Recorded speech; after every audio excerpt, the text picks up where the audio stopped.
नमस्कार, एक बार फिर आप सभी का दोबारा बुलेटिन में स्वागत है। मैं हूं ऋतु तोमर और चलिए खबरों की शुरुआत करते हैं हमेशा की तरह सुर्खियों से। किसान आंदोलन में शामिल किसान की मौत, पत्नी और भाई पर राष्ट्रीय ध्वज के अपमान का मामला दर्ज। सुप्रीम कोर्ट ने stand up comedian Munawar Faruqui को अंतरिम जमानत दी। लोकसभा अध्यक्ष को पत्र लिखकर विपक्षी सांसदों ने कहा, गाजीपुर बॉर्डर पर हालात भारत पाकिस्तान सीमा जैसे। और सामाजिक कार्यकर्ता हर्ष मंदर के 2 एनजीओ के खिलाफ मामला दर्ज। और अब खबरें विस्तार से। केंद्र सरकार के 3 कृषि कानूनों के विरोध में गाजीपुर सीमा पर प्रदर्शन कर रहे उत्तर प्रदेश के किसान के लापता होने और फिर मृत पाए जाने के बाद उनकी पत्नी और भाई के खिलाफ यूपी पुलिस ने मामला दर्ज किया है। यूपी पुलिस ने राष्ट्रीय ध्वज का अपमान करने के आरोप में मामला दर्ज किया है। बता दें कि पीलीभीत के भोपतपुर गांव के रहने वाले किसान बलविंदर सिंह 23 जनवरी को गाजीपुर सीमा के लिए घर से रवाना हुए थे। एक हफ्ते बाद 1 फरवरी को उनके परिवार को दिल्ली पुलिस ने फोन कर बताया कि उनकी दिल्ली में सड़क दुर्घटना में मौत हो गई है। अगले दिन दिल्ली के लाल बहादुर शास्त्री अस्पताल में ऑटोप्सी के बाद शव परिवार को सौंप दिया गया और बीते बुधवार को मृतक के गांव में उनका अंतिम संस्कार किया गया। इस दौरान उनके शव को तिरंगे में लपेटा गया और यही परिवार के खिलाफ एफआईआर का कारण बना है। उधर मृतक किसान का शव मिलने के बाद बलविंदर के परिवार ने उनकी मौत पर भी सवाल खड़े किए हैं। उनके छोटे भाई का आरोप है कि उनके चेहरे पर चोट के कई निशान हैं।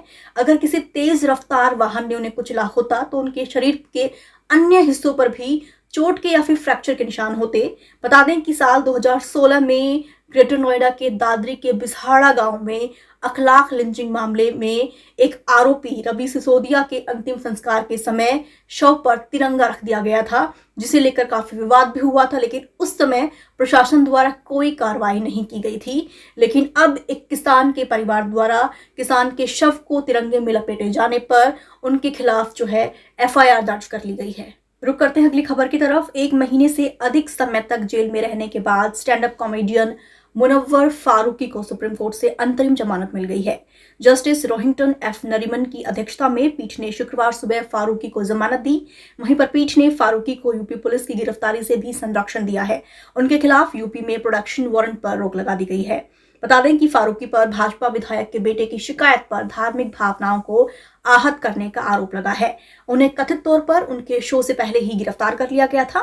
पुलिस का कहना है कि उनकी गिरफ्तारी भाजपा विधायक के बेटे के मौखिक साक्ष्य पर आधारित थी, जिसमें दावा किया गया था कि उसने फारूकी को उस कॉमेडी एक्ट की रिहर्सल करते सुना था जिसे वो अपने कार्यक्रम में करने वाले थे। जस्टिस नरीमन ने अपना फैसला सुनाते हुए कहा कि इस मामले में गिरफ्तारी के समय 2014 में सुप्रीम कोर्ट की जो गाइडलाइंस थी उसका पालन नहीं किया गया, जो कि सीआरपीसी की धारा 41 में भी बनाए हुए हैं। और उन्होंने कहा कि इस आधार पर हम अंतरिम जमानत याचिका पर मध्य प्रदेश सरकार को नोटिस जारी कर रहे हैं। आपको बता दें कि इंदौर से भाजपा विधायक मालिनी लक्ष्मण सिंह गौड़ के बेटे एकलव्य सिंह गौड़ की शिकायत के बाद बीते 1 जनवरी को इंदौर पुलिस ने फारूकी और 5 अन्य लोगों, जिनमें शामिल है नलिन यादव, एडविन एंथनी, प्रखर व्यास, प्रियम व्यास और नलिन यादव, इन्हें गिरफ्तार किया गया था। एकलव्य सिंह गौड़ ने मामला दर्ज कराते हुए आरोप लगाया था कि इस कार्यक्रम में हिंदू देवी देवताओं और केंद्रीय गृह मंत्री अमित शाह पर अभद्र टिप्पणियां की गई थी। और अब रुक करते हैं अगली खबर की तरफ। लोकसभा अध्यक्ष ओम बिरला को 10 विपक्षी पार्टियों के 15 सांसदों ने पत्र लिखकर कहा है कि गाजीपुर सीमा पर हालात भारत पाकिस्तान सीमा जैसे हैं और किसानों की जो स्थिति है वो जेल के कैदियों जैसी है। शिरोमणि अकाली दल, द्रमुक, राकंपा और तृणमूल कांग्रेस समेत इन पार्टियों के 15 सांसदों को पुलिस ने बृहस्पतिवार सुबह गाजीपुर सीमा पर प्रदर्शनकारी किसानों से मिलने नहीं दिया। दौरे का समन्वय करने वाली शियत की सांसद हरसिमरत कौर बादल के मुताबिक नेताओं को बैरिकेड पार करने और प्रदर्शन स्थल तक जाने की मंजूरी नहीं दी गई। तीनों कृषि कानूनों के विरोध में मोदी सरकार में कैबिनेट मंत्री के पद से इस्तीफा देने वाली हरसिमरत कौर बादल ने कहा है कि विपक्ष के नेताओं को धरना स्थल तक पहुंचने के लिए 3 किलोमीटर तक चलने के लिए मजबूर किया गया।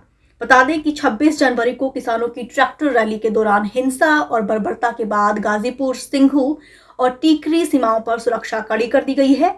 दिल्ली की इन तीनों सीमाओं पर हजारों किसान दिसंबर से डेरा डाले हुए हैं। बहुत बड़े क्षेत्र में कंटीले तारों की बैरिकेडिंग की गई है, जबकि टीकरी और गाजीपुर में प्रदर्शन स्थल की ओर जा रही सड़क पर पुलिस ने लोहे की कीलें गाड़ दी हैं। और अब बुलेटिन की आखिरी खबर। दिल्ली पुलिस ने पूर्व आईएएस अधिकारी और सामाजिक कार्यकर्ता हर्ष मंदर के दिल्ली स्थित 2 गैर सरकारी संस्थाओं यानी एनजीओ के खिलाफ मामला दर्ज किया है। आईपीसी की धारा 188 के अलावा किशोर न्याय अधिनियम की धारा 75 और 83(2) के तहत राष्ट्रीय बाल संरक्षण अधिकार आयोग के रजिस्ट्रार की शिकायत पर दोनों एनजीओ द्वारा कथित नियमों का उल्लंघन करने पर दिल्ली के मेहरौली थाने में यह मामला दर्ज हुआ है।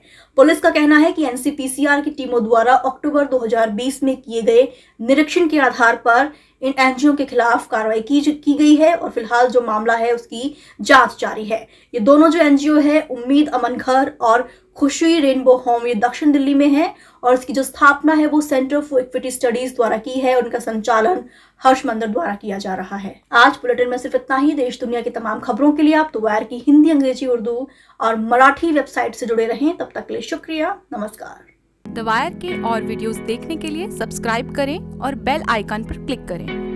स्वतंत्र पत्रकारिता की आर्थिक मदद करने के लिए डिस्क्रिप्शन में दिए गए लिंक पर जाएं और अपनी राशि चुनें।